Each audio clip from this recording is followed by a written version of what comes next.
This year marks the 906th birth anniversary of a phenomenal mathematician named Bhaskaracharya.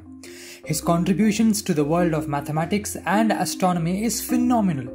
Some of his contributions include calculating the time the Earth takes to complete a revolution around the Sun, solving indeterminate algebraic equations, development of differential calculus. He even developed a proof for what is called the Pythagoras theorem today, and so much more. Experts believe that Bhaskaracharya's work is the foundation of mathematics, and today most people use his work without even realizing it.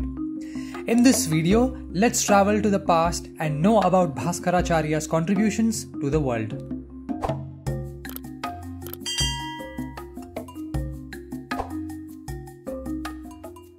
Bhaskaracharya was born in 1114 CE near Bijjadabida, today known as Bijapur in Karnataka, and comes from the lineage of Shandilya Gotra. He was the son of a renowned mathematician and astrologer Maheshwara, who taught Bhaskaracharya everything he knew.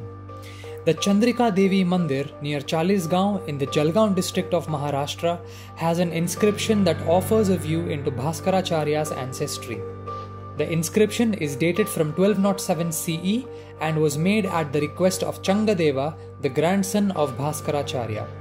The inscription, deciphered by archaeologists, show the lineage of Bhaskaracharya. It says, I, Changadeva, was the son of Lakshmidhara, the court Pandit, who was the son of Bhaskaracharya, who was the son of Maheshwaracharya, who was the son of Manoratha, who was the son of Prabhakara, who was the son of Govinda Sarvagnya, who was the son of Bhaskara Bhatta, who was the son of Trivikrama. In his childhood, Bhaskara was taught by his father Maheshwara, a renowned mathematician and astrologer himself, in the traditional Guru Shishya Parampara. We can get a glimpse into Bhaskara's academic credentials since he has written about this in the Siddhanta Shiromani. He says, I have studied 8 books of grammar, 6 texts of medicine, 6 books on logic, 5 books on mathematics, 4 Vedas, 5 books on Shastras and 2 Mimamsas. As he grew up, Bhaskara joined Ujjain, the world's leading astronomical observatory at that time, and started gaining prominence in the field of Ganita and Jyotisha. He later went on to become the head of the Ujjain Observatory. Bhaskara developed solutions and foundations for what would eventually become calculus, as well as the second proof of the Pythagoras theorem. Bhaskara had become known as the Bhaskaracharya, the teacher of mathematics, as he gained expertise and prominence in this area. While at Ujjain, Bhaskaracharya wrote his legendary work, the Siddhanta Shiromani. Not only was he a genius in mathematics, he was very well versed in Sanskrit poetry. In his own words, taken from the Siddhanta Shiromani, we know when he was born and when he wrote the book. Rasaguna Purna Mahisama Shaka Nrupasamaye Bhavan Mamotpatti Rasaguna Varshena Maya Siddhanta Shiromani Rachitaha. There is a beautiful puzzle in this verse, but for simplicity, it means I was born in the Shalivahana Shaka year 1036 and I composed Siddhanta Shiromani when I was 36 years old. There is a general view that Siddhanta Shiromani means the crown of all treatises, but the intention of the name is Siddhanta should be worn on the head as adorably as a jewel, and by this view we can decipher this name as one who becomes well versed or masters these mathematical concepts becomes the crown jewel of Siddhanta or a Siddhanta Shiromani in mathematics. Okay, let us take a look at the Siddhanta Shiromani. The book is actually a 4-part series rather than a single book. Each part focuses on a different topic in mathematics. The first part of the Siddhanta Shiromani is the Lilavati. Named after his daughter, this book contains amazing puzzles for readers to work through. There are 13 chapters on several topics including trigonometry and mensuration. This book contains indeterminate equations and obtaining integer solutions for them, topics to explore the concept of zero and dividing by zero, rules of operations such as plus and plus, plus and minus, minus and minus, and many more, negative numbers, surds or non-whole number square roots, integer solutions to indeterminate equations, and much more. In the Lilavati, Bhaskaracharya discusses the rule of 3, where one can solve problems based on proportions, such that if there are 3 numbers A, B and C, A by B is equal to C by X. This is a concept that Europe would only discover 500 years later. Here is a puzzle from the Lilavati. 1/5 of a swarm of bees flew towards a lotus flower, 1/3 towards a banana tree. A number equal to 3 times the difference between the 2 preceding figures flew towards a kodaga tree. Finally, one other bee, undecided, flew hither and thither, equally attracted by the delicious perfume of the jasmine and the pandanus. Tell me, O charming one, how many bees were there? Now this puzzle is very simple. If we take x is equal to the number of bees, then it's basically x is equal to x by 5, which is the 1/5 of the bee, x by 3, which is the 1/3 of the bees, plus 3 times of 1/3 minus 1/5 and the other bee summed to this. So by reducing these fractions to a common denominator, we get x is equal to 15, which was the total number of bees. Bhaskaracharya had named this book Lilavati so that his daughter's name could be remembered forever. It was said that his daughter couldn't get married due to complications in her Jatakam or Kundali. Bhaskaracharya, with his knowledge of astronomy and mathematics, had found that there was a tiny window of a good muhurtam where his daughter could actually get married. He had built a timing device. Unfortunately, a pearl from Lilavati's necklace fell and broke the timing device. Lilavati got married anyway, but her husband had died soon. To console her, he had named this part Lilavati so his daughter's name could be remembered forever. Okay, let's move on to the next part of the Siddhanta Shiromani, which is the Bija Ganita. Literally, the Bija Ganita means the seed of Ganita or mathematics. It is a book comprised of 12 chapters that focuses on algebra, indeterminate equations, and solutions to unknown quantities. The Bija Ganita also has the first ever record. Please note, the first ever record of positive and negative square roots of numbers. The entire book covers various methods of solving equations using the popular method developed in our country called the Kuttaka method. The Bija Ganita also showcases Bhaskaracharya's work with zero, where he is the first to propose and conclude that anything divided by zero produces infinity. Today, Western Max still does not have a definite answer to this question. It says dividing by zero is not possible since they look at zero as a symbol for nothing. However, zero in the Bharatiya tradition is Parabrahman. It is the concept of the realization that nothing and everything are the same. So here's how Bhaskaracharya explains division by zero. He says, if you divide 1 by half, you get 2 pieces. If you divide 1 by 1/3, you get 3 pieces. If you divide 1 by 1/4, you get 4 pieces, and so on and so on. And as you keep dividing by smaller fractions, you get more pieces. And you continue going towards zero, where he says if you divide 1 by 0, you get an infinite number of pieces. This understanding of mathematics is different than what we are used to and requires research and deep introspection into the nature of mathematics of our tradition and the nature of mathematics as we learn today. The Bija Ganita also deals with problems of the type x square minus ny square is equal to 1. This equation has been incorrectly attributed to an English mathematician named John Pell, who came 500 years later, even though he never even solved this equation.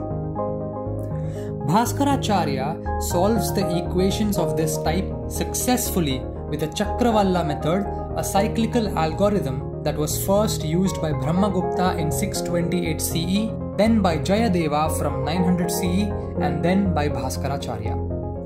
Bijaganita also contains quadratic equations and simple equations along with methods for determining surds. The third part of the Siddhanta Shiromani is the Ganita Adhyaya. It deals with the application of mathematics to astronomy.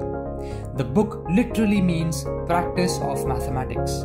It is very interesting to note that in our country, before the Islamic and Christian invaders destroyed education, mathematics was used as a vehicle to understand and calculate positions of cosmic bodies that affect us. This mathematical application forms a core part of the concepts of Jyotisha. In the Ganita Adhyaya, Bhaskaracharya explains the elliptical orbits of planets based on Brahmagupta's laws of gravity. This is a concept that Western science only came to terms with recently. Bhaskaracharya also explains topics of latitudes and longitudes. He also goes into detail on lunar and solar eclipses, planetary conjunctions, orbits of sun and moon, as well as issues arising from diurnal rotations, which is basically the path that celestial objects take every day when we look at the sky.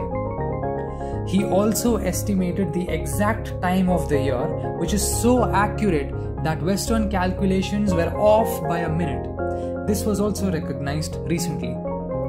Also note that it was not until after the medieval ages, around the 16th century, that Europe actually started accepting that Earth was round. The next part, the fourth part, in the Siddhanta Shiromani is the Gola Adhyaya, and as the name suggests, this part deals with various shapes that are round, including spheres, rings, hoops, and more. It can be said that the Gola Adhyaya deals with spherical geometry. What is interesting is Bhaskaracharya had found the sine of many angles from 18 to 36 degrees. सर्वेभ्यो नमो नमः। मम नाम आराधना आनंद। अहं दशमकक्षीया छात्रा। अस्मिन् वर्षे गणितशास्त्रे अस्माभिः trigonometric functions sign, cosine, tan इत्यादीनि अधीतानि। अद्य वयम् एकाम् उत्तमां पद्धतिं द्रक्ष्यामः यत्र जियोमेट्री अपि च क्वाड्राटिक इक्वेशन्स् अनयोः प्रयोगेन वयं sin 18 मूल्यं to find the value of sin 18 प्राप्तुं शक्नुमः। sin 18 कृते सूत्रं भास्कराचार्य विरचित सिद्धान्त शिरोमण्यां वर्तते। ज्योतिष कृते फॉर एस्ट्रोनॉमी साइन टेबल्स अति आवश्यकानि। अस्मिन् गोलाध्याये ज्योत्पत्ति नाम भागे साइन टेबल्स कथं विरचनीयानि इति वर्णितानि। ज्योत्पत्ति नाम एव ज्या उत्पत्ति, क्रिएशन ऑफ साइन टेबल्स। अत्रैव sin 18 कृते अस्ति एकं सूत्रम्। अयमेव श्लोकः। त्रिज्याकृतिषु घातान्मूलं त्रिज्योनितं चतुर्भक्तं 18 भागानां जीवा स्पष्टा भवेत् एवम्। अत्र उक्तं यत् sin 18 पादगुण एकोन पंचकरणी, that is sin 18 is equal to √5 minus 1 whole divided by 4. In fact, the book includes a sine table along with relationships between many trigonometric functions such as sin a plus b is equal to sin a cos b plus cos a sin b, sin a minus b is equal to sin a cos b minus cos a sin b. It was Bhaskaracharya who developed many of the trigonometric identities and formulas that is commonly used in mathematics worldwide even today. Some other interesting and noteworthy topics in the Gola Adhyaya are cosmography, geography and seasons, planetary mean motion, ellipsis and lunar crescents. These four parts make the Siddhanta Shiromani the greatest mathematical work of Bhaskaracharya. And if one reads this and internalizes these concepts, he can surely become a Shiromani of mathematical Siddhanta. x is equal to minus b by a plus or minus square root of b square minus 4ac by a, making this one of the most important discoveries and contributions to the world of mathematics. He went so deep as to give the formula to find the square root of a sum of a number and a square root. His contributions to trigonometry can simply not be ignored. In fact, the word trigonometry has its origins in the Sanskrit phrase Trikona Mithi. Trikona is three sides or a triangle, Mithi is measurement. The Hindi medium education system still uses this phrase for trigonometry. We've seen his contributions to trigonometry where he developed trigonometric identities and formulas. In Sanskrit, Jya is sine, Kotijya is cosine, Utkrama Jya is versine, and these have been there since the time of Aryabhatta and Brahmagupta, but Bhaskaracharya built relationships between them. Brahmagupta's magnum opus, the Brahmagupta Siddhanta, was translated by the Arabs as Asindh Hind.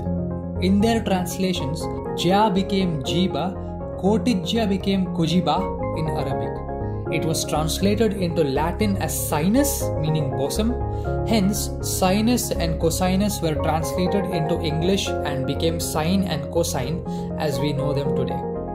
Calculus is today attributed to Gottfried Leibniz and Isaac Newton, but we have just seen that Bhaskara was the one who formulated the foundations of calculus centuries before Leibniz and Newton. He even coined the concepts of the derivative and differential coefficients and had worked on concepts of differential calculus, integral calculus, and mathematical analysis. In fact, many Bharatiya mathematicians after Bhaskaracharya, such as Madhava and Jeshtadeva of the Kerala school of mathematics, had developed calculus even further. Earth's circumference and diameter was an important contribution from Bhaskaracharya, where he had provided a very simple method to determine the circumference of the Earth. According to this method, we first find out the distance between two places which are on the same longitude. Then we find the correct latitudes of those two places and the difference between the latitudes. Knowing the distance between those two latitudes and the distance that corresponds to 360 degrees can be easily found, which becomes the circumference of the Earth. For example, in Maharashtra, Satara and Kolhapur are two cities on almost the same longitude. The difference between their latitudes is 1 degree and the distance between them is 110 kilometers. Then, the circumference of the Earth is 110 into 360 degrees, which is 39,600 kilometers. Once the circumference is fixed, it is easy to calculate the diameter. Bhaskara gave the value of the Earth's circumference as 4,967 yojana, where 1 yojana is 8 kilometers, which means 39,736 kilometers. His value of the diameter of the Earth is 1,581 yojana, which is 12,648 kilometers. The modern values of the circumference and the diameter of the Earth are 40,212 kilometers and 12,800 kilometers respectively, and these values given by Bhaskara are astonishingly close. Let's come to gravity. The moment we hear about gravity, as usual, since we are educated in the English medium education system, the first thing that comes to our mind is Isaac Newton. However, 1200 years before Newton was even born, Bhaskaracharya also wrote about gravity in the Surya Siddhanta by expanding on concepts that were already there on gravity since the time of the Vedas. Objects fall on the earth due to a force of attraction by the earth. Therefore, the earth, planets, constellations, moon and sun are held in orbit due to this attraction. This is what Bhaskara wrote about gravity. Bhaskaracharya had also accurately calculated apparent orbital periods of the Sun and orbital periods of Mercury, Venus and Mars. There is only a slight difference between the orbital periods he calculated for Jupiter and Saturn and the corresponding modern values. Isn't this surprising? Bhaskaracharya also mentions that the Earth's atmosphere extends to 96 kilometers and has 7 parts. Bhaskaracharya's real contributions are immense, and the grand scale of this can only be understood with good knowledge of Sanskrit. What is really disappointing is that despite 75 years of independence, our education system does not incorporate our own mathematical concepts and heritage into our education. We continue to look to the West to solve our problems and still think that they are the ones in the world with scientific caliber. This mindset has to change if we are to change. The good news is that information is today available in plenty, and there are many avenues to rediscover our scientific heritage. I hope you enjoyed the content of this video. Let me know by pressing the like button.